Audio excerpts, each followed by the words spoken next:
Hey gang, hope you're joining me right after a nice intense workout. I am a hot sweaty mess and I hope you are too. If this isn't when you've decided to do a rollout but you're doing it on end of a day, you just need to take care of some glitches, some stiffness that's happening in your muscles, that's okay too. All right, so nice deep breath in, let it out. I hope you're drinking lots of water as we do this. So we're going to do myofascial release. This is the skin casing, the collagen casing around our muscles is called fascia, and it runs through our whole bodies. And it tends to be fuzz up a little bit, and that's where we get these achy points of tension. Sometimes the tension's in our muscle, sometimes it's in the fascia. But if we open this up, we get a much more fluid range of motion, keeps us injury free, helps to recover any injuries we might have. Now, that being said, before we get started, please do not roll on top of a bruise, a varicose vein, a sprain, anything that's actually injured and you know it's injured. Please let your muscle tissues recover, fascia recover. It's just going to pull all the fluid, that's what the bruise is, to that point, and you're going to let your body heal itself, okay? Or of course, go for medical help if you need it. Don't ignore anything like that. But I'm saying that to let you know that I don't want you to roll on top of a sprain. In fact, we're not going to roll on top of any joints, including our spine, all right? The only exception for the spine is we will take the soft roller and roll out our backs. Before you panic and go spend a fortune on fascia release, there's two pieces of equipment that you need. It's a lacrosse ball, $2. You can splurge, take care of yourself for $2. It'll save you hundreds of dollars in physiotherapy, so a lacrosse ball. If you're feeling really spendy, you can buy 3 lacrosse balls. They come in cases of 3. Duct tape 2 together so you have what's called a peanut and a single one. Now, this is what I do for a living, so I have all the bells and whistles, and I know some of you invested in that too. So you can get tuna balls. It's a hard packed rubber. These are 2 tennis ball size in a bag. Cheap option, tennis balls in a sock rolled up. And these are my big purple ones. I have a couple of added things that I've got for my injuries through the year. This is from Nike, and it's hard plastic with ridges in it. Super nasty, great for injury prevention and recovery, but it runs around $50, right? $3 for a lacrosse ball, $50 for a fascia ball. You make your choices. The other one I got, this one's from Costco. It's a hard plastic, knobbly one, fairly nasty. And what I would recommend everybody pick up is the foam roller. So this is a piece of equipment. You can get it from Winners. I know you can get it from Superstore, Canadian Tire. Okay, sort of dense, but all styrofoam. So this one and this one is the minimum you need, and then you go for it. Whatever you feel is going to help you and your body recover is an option. But I have just done a spin. So I gotta loosen up those glutes. I'm going for a long drive today. And trust me, tight glutes and a long drive is a nasty combination. So all I'm gonna do, sitting on the ball, I'm just gonna roll those glutes to start. And I'm not getting too aggressive, I'm just doing a warm-up roll. So just gentle back and forth. And I'm rolling a little bit onto my hip, but not all the way over. I've got other things I like to do for my hips. So, and here's the exception for rolling the spine. With a roller, soft roller, you can get down into that lower back area. Otherwise, nothing touches the spine. If you have a spinal injury, you do not even do this. So listen to your body, especially for those of you with lower back injuries. You know how nasty it is to trigger that, so we don't want to do that. So, whew. Hope that's feeling awesome. So make it a little bit more intense, and we are rolling tight muscles out, trying to prevent injury. I'm just going to roll it over. You can see I'm spending a lot of time on my wrists. That may not be for you. Take it down to the elbow. Okay, for me right now, it's feeling just fine. Helping me get a lot of body weight. So I'm keeping that right leg, right knee is bent. I'm just going to roll over to the left side. And be next to a wall, not something breakable, but just something if you start to lose your balance, you can go over on it. Whew. Awesome. So from here, just going to take it down onto those hamstrings. Hamstrings are particularly hard to roll, so I'm going to show you some options for that. But the first thing you need to do is play with your feet. So this is called windshield wiper when you're going horizontally. Nice. Down to the calves. A lot of us have tight calves and have no idea that they're tight until we start doing this. So again, side to side motion with those feet. Want to make it a little bit more intense. One on top of the other. Change it up. All right. How are we doing so far? Whew. So that's just a nice little warm up. And just like we warm up our muscles before we exercise, we warm up our fascia before we roll it out. So we always start soft and then we follow our body's lead and listen to it as it gets more intense. Now I'm going to stand up so you can't see my face, but that's okay because you're actually going to be looking at my feet. And I'm going to start with one ball. I'm going to use a lacrosse ball because that's what I recommended. Some of the balls, if you're feeling like if you have plantar fasciitis, you probably want to start with a tennis ball because there's not a lot of give in lacrosse balls. So if you're really tight, you want something a little softer, tennis ball or splurge and get yourself a tune-up ball. You can order them online.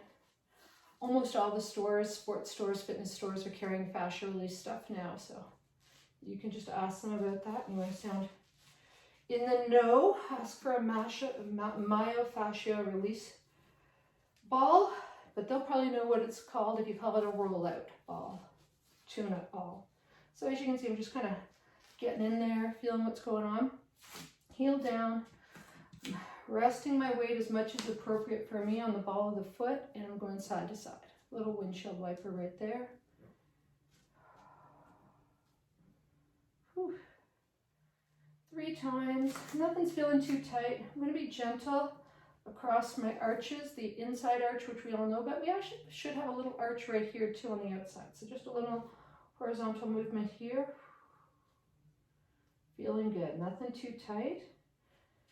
I'm going to take it to the ball of my foot. And I'm going to actually really squish it down side to side. Just really pushing down on that base. Just making sure nothing's tightening up in my heel because that can cause all sorts of problems. Oh, does that ever feel good? If you stand here, you're going to feel that maybe like one foot's a little flatter, able to sink down a little bit more. And if you reach down, you're going to find you can actually touch down more on one side than the other. And that is my foot that I released is giving my whole body a little bit more range of motion. Whew, we don't want to stay out of balance though. So let's see what the other side's doing. And because our hips can be so different side to side, we've got to have different movements all the way up and down our bodies. So if you have a hip injury, a lower back injury, a shoulder injury that you've had forever, even though it doesn't hurt, it may affect how the rest of your body moves on that side. So it's always an interesting thing to find out is where's your body holding tension? Where is it compensating? A lot of the times where you feel the pain, that's not actually what's hurt. It's somewhere else, but your body's doing some referral of pain and compensation movement and all these tricky ideas, which is why we have kinesiologists and physiotherapists and osteopaths and all sorts of exciting professionals who will help you through. It is really nice under these circumstances though to maybe not have to do so many appointments and to be able to take care of yourself and prevent injuries before they become injuries. That is the goal. And let's breathe. I hope you're breathing while I chatter on. I tend to talk a lot during fascia release, and it's just simply to distract from the pain and any discomfort people may be feeling. So that's the why behind that. So I'm going to go through the lower body, getting into those hips. I'm going to do it kind of fast. Don't rush, all right? Hit pause, stay in your points. Not too long. There's no prizes for enduring pain. So, go at your own pace, but I just want to make sure I get through everything, and I've only got 10 minutes to do it. So I'm going to move along here. So ball, Achilles tendon, right? It starts in the back of the foot. It goes all the way up into the calf.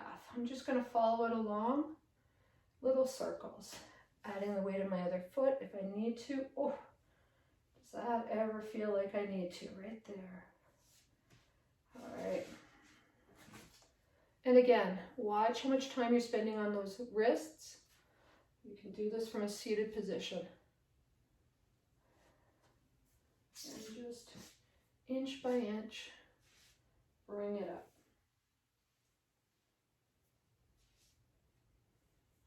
Rolling it up all the way. So I'm going to let it rest for a second right in the meaty part of my calf so that my muscle can drape itself around. We're going to go side to side. Just looking for any points of tension, muscle knots. You find a knot, you're going to know you found it. Just give it a little circle with a ball. Just a little circle. Move on. So before I move to my next leg, I'm going to take this ball, I'm going to tuck it into the cup behind my knees. It's got that little really nice and handy space. I'm going to squish it in, and what the ball is doing is actually releasing the top of my calf muscle. All right, use your own judgment. If you have bad knees, this may not be a move for you. And then the way I'm going to dig that ball into my calf muscles, I'm actually going to move my foot, flexing that muscle and letting that ball do its magic. Gorgeous. All right, moving on to the other side. Same thing. So you can see I'm automatically going back onto those wrists. Lean it forward if you can. Circle it up. Don't be shy to hit pause. You don't have to keep pace with me. I'm going a little fast. And fast is not better with fascia release. It's just better for me today because it's going to give you guys a little bit more information. Whew. You're starting to cool down. Those muscles are going to get stiff, so don't be afraid to throw a sweater on top too. It's okay. Here we go. All right. So this is when I move to the bigger ball. Another option is a softball, but that might be kind of nasty. So the reason I'm using a big ball is because I happen to have really big hamstrings. So that's a lifetime of sports, which is great because it's kept me injury free.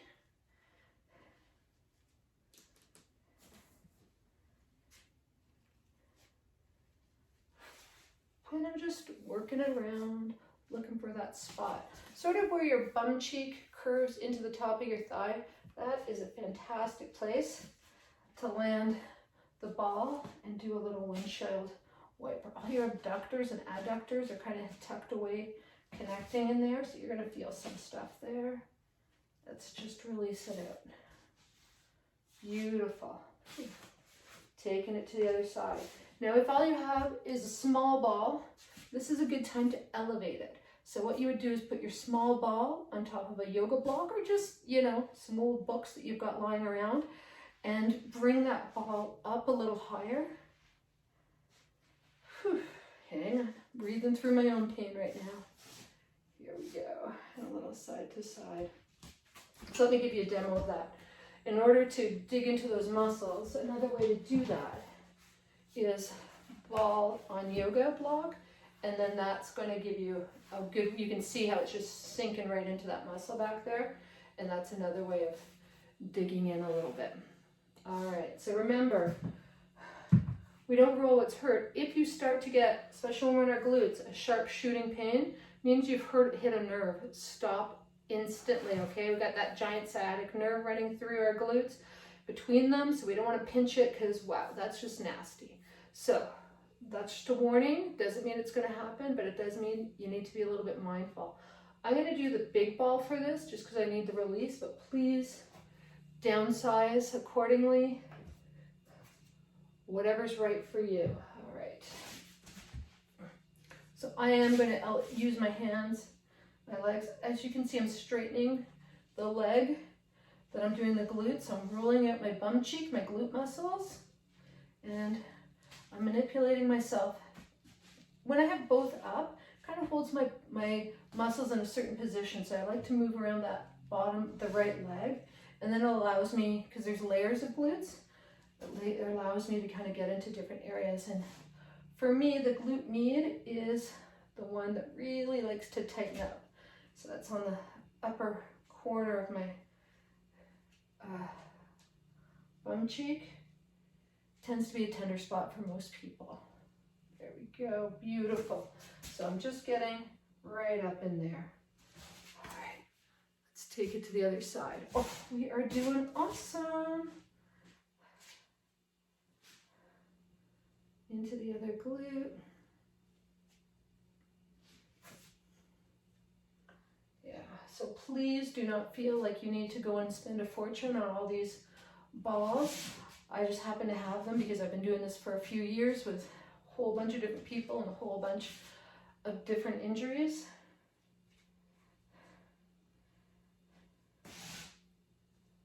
I find this black one that I'm using right now really effective for big muscle reoccurring injuries. So I use it for myself, and my son uses it for his back muscles. He's got a big back.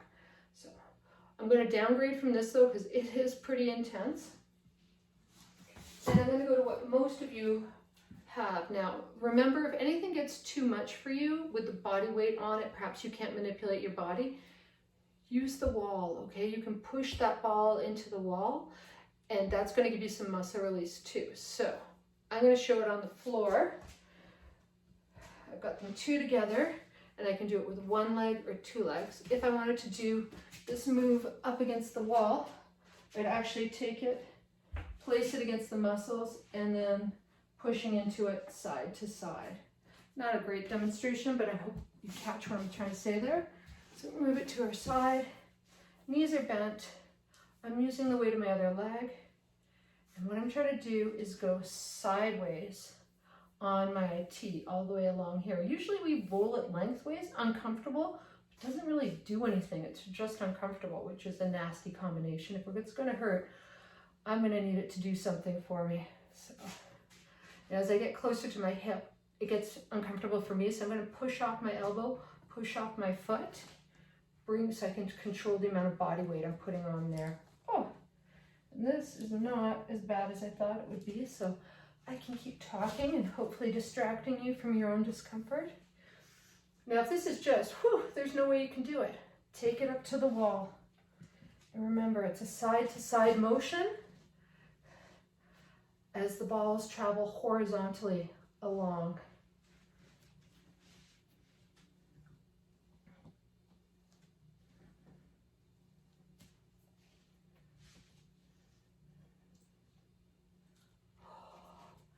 Isn't that intense? Let's see what it feels like on the other side.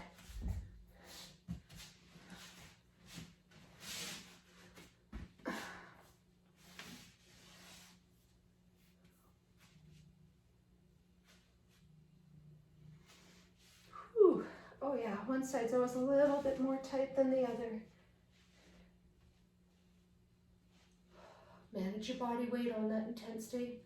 So you've got to lift it up so it's not so hard. Bring it down if you're really looking to work out that spot. Go light, and then let your body tell you it's okay to go heavy. Oh, I got a little Charlie horse spot going on right there. Again, hit pause, stay with what you need to stay with. Grab a sip of water. We're going to do the inside of our thighs, an area that we don't normally think to stretch. It's a little tricky to stretch. Frog stretches do it. But this is when it's always so nice to be in the comfort of your home, because this looks a little ridiculous. I'm going to be down. I'm lying on my stomach. Then I'm taking my leg, hooking my knee over, and I'm really rolling just to about mid-thigh and back down. I'm not getting too close to my groin area. And the reason for that is it's going to hurt, yes, but it's hurting because it's lymph nodes. And nobody wants you rolling out lymph nodes. It's not great for your body. It's a lot of pain and suffering, and it doesn't actually do what we're trying to do. So just because it hurts doesn't mean it's a good idea. So as you can see, I'm not actually doing my knee. My knee itself is not getting rolled. It's just along the thigh, towards the groin, and back again. Oh, beautiful. I hope nobody was having any surprises there. But if you find that it's really tight on the inside of the knee, that's a potential knee injury, and we want to head that off. All right, I can see we're at our 20-minute mark. So everybody, go. I'm going to do the next leg, and that'll be it for today. So please remember, after your high-intensity workouts, a rollout is a fantastic idea. If perhaps you're starting to feel like there might be some injury sneaking up on you, a rollout's a good idea. And I'm sure you can hear this from what I'm saying, but pretty much a rollout's a good idea. So I hope you take advantage of it. Let me know if you have any questions or challenges, and I'll see you next week. Take care, everybody.